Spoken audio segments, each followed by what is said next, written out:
علیکم، میرا نام عدنان رضا خان ہے، اور جناب ایک شعر ہے وہ میں آپ کے سامنے عرض کرتا چلوں۔ ثانیے پہ ثانیہ پہ در پہ ہونے کو ہے، ثانیے پہ ثانیہ پہ در پہ ہونے کو ہے، لگتا ہے کراچی میں پھر سے آگ و خو کی ہولی ہونے کو ہے۔ وہ آرجو مال پہ جو آگ لگی تھی اس کے حوالے سے میں نے ایک ویڈیو کی تھی، اور بھائی دیکھیے آر جے مال کے بعد یہ دوسری آگ عرشی شاپنگ مال پہ لگی، جس میں جو ہے 5 سے زیادہ لوگ جو ہے وہ شہید ہو چکے ہیں۔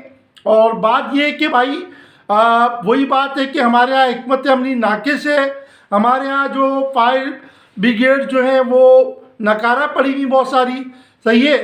اور میں نے ایک ویڈیو دیکھی تھی جماعت اسلامی کی کہ وہ ناکارہ گاڑیوں کو بنا کر ان کو جو ہے وہ بلدیاتی نظام میں وہ استعمال کر رہے ہیں۔ اور ایک یہ آپ تصویر دیکھیے گا، اس میں دیکھیے کتنی جو ہے وہ فائر بریگیڈ ناکارہ پڑی ہوئی ہے۔ ایک چیز تو یہ ہو گئی۔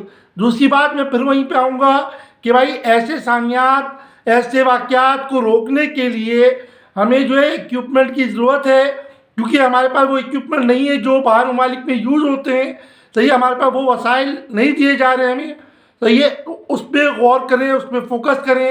اور اسنارکل جو ہے ہمارے پاس تقریباً 6 مائل تک کے اسنارکل موجود ہے۔ میں پھر وہی بات ریپیٹ کروں گا جو کہ میں نے پچھلی ویڈیو میں کہی تھی کہ گراؤنڈ پلس 22 کی عمارتیں ہمارے پاس، گراؤنڈ پلس 12-13 کی عمارتیں ہیں، اللہ نہ کرے وہاں پر کوئی آگ لگتی ہے تو اس حوالے سے جو ہے وہ اسنارکل کا بھی انتظام کیا جائے، اور جو مسائل ہیں ان کو حل کیا جائے، ٹھیک ہے۔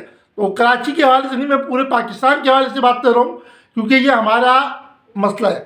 کراچی میں تو مسئلے بہت سارے ہیں، دیکھا جائے تو ابھی بھی اگر آپ روڈوں پہ نکلتے ہیں تو روڈوں پر جوڑ بندے کھیل جاتے ہیں۔ بائک پہ آپ جائیں ذرا ایک چکر لگا کے آئیں روڈوں پر تو آپ کو پتہ لگے گا کہ رات کو جو ہے آپ کی کیفیت کیسی ہو رہی ہوتی ہے، آپ کی حالت کیسی ہو رہی ہوتی ہے۔ تو جو لوگ حکمران ہیں، جو قبضہ میئر ہیں، ان سے میری درخواست ہے کہ بھائی ذرا ایک مرتبہ بائک پہ چکر لگائیں۔ کچھ روڈوں کے نام میں آپ کو بتا دوں گا، پھر آپ کو اندازہ ہوگا کہ عوام کیسے جو ہے وہ سفر کر رہی ہے، سفر اردو والا بھی اور انگلش والا بھی سفر، ٹھیک ہے۔ تو اس سے زیادہ میں کچھ نہیں کہوں گا، ویڈیو طویل ہو جائے گی اور آپ لوگ بوریت محسوس کریں گے۔ جزاک اللہ، اللہ حافظ۔